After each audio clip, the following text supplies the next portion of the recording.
So what I'm talking about today in my 7 minutes is separating food security and food insecurity. You can think of Paul's chat as the cake, and I'm really just the icing.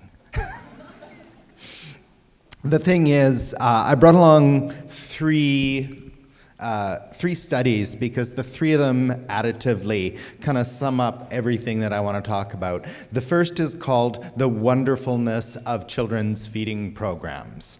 And Patty Williams, Lynn McIntyre, Jutta Dale, and Kim Rain got together with a wide variety of service providers and they asked them about their programs.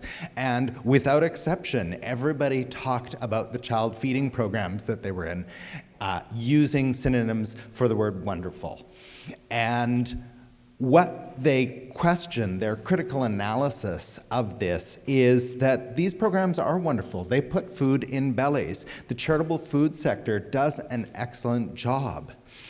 The challenge is that there is no critique of adverse outcomes that might be associated with those programs. Similarly, and building on that, we have a study from Toronto, Sharon Kilpatrick and Valerie Tarasuk, and they looked at food insecurity and participation in community food programs. So people put on a wide variety of excellent programs that have fantastic outcomes. We have community kitchens, we have community gardens.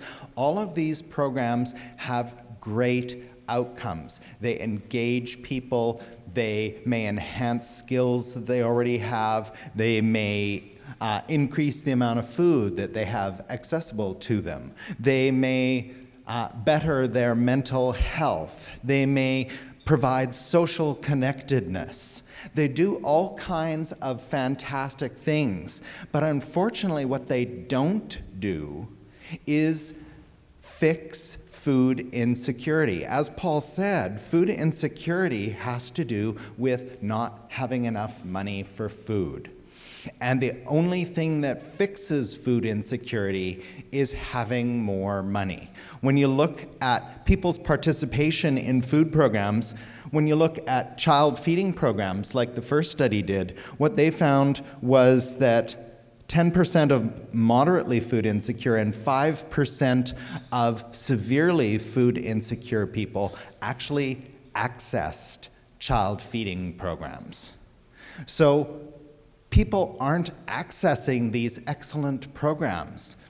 And the paper provides a lot of rationale about why that might be. Right? Same with community gardens and community kitchens. For community kitchens, 5% of the moderately food insecure and 6.7% of the severely food insecure people were going to community kitchens. Similar numbers for community gardens. All of these programs are excellent and have great outcomes, but they are not being accessed by the people who need them most. And so what we need to do is to advocate, right? The final study that I brought along, which pretty much sums up the same thing Paul said, it's called Do You Teach Them How to Budget? Professional Discourse in the Construction of Nutritional Inequities, right? It's a great paper. It was written in 1995 by Kim Travers, now Kim Rain, and is a really good analysis of the way professionals talk about food security and how they don't talk about food insecurity, about people who don't have enough money.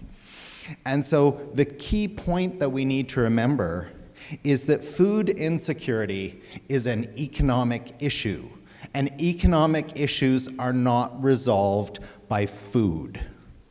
Right? We don't say, oh, let's fix the deficit. We'll put some food in the budget. Right? Economic problems are not fixed by food. And so Grant asked us to finish up by exhorting the audience to action. And so what I'd like to exhort you to do is to work in the communities that you're in. We're all members of communities. We're members of neighborhood communities. We're members of cultural communities. We're members of economic communities. We're members of faith communities.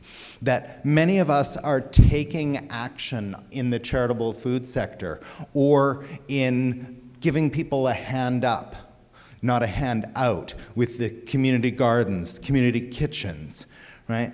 All of us are taking the action. What I'd task you to do is to go back to your community and talk about, as well as the charity that we enact, can we also take action with advocacy? Can we together get together with our communities and exhort one another and our elected representatives to make sure that people have more money so they have better access to food? And there's lots of ways to do that. We can take action on housing. We can take action on social assistance and minimum wage rates. Are you waving at me yet? And so we can take action in a wide variety of ways that will put more money in the pockets of people who need it so that they can access more food. Thanks a lot.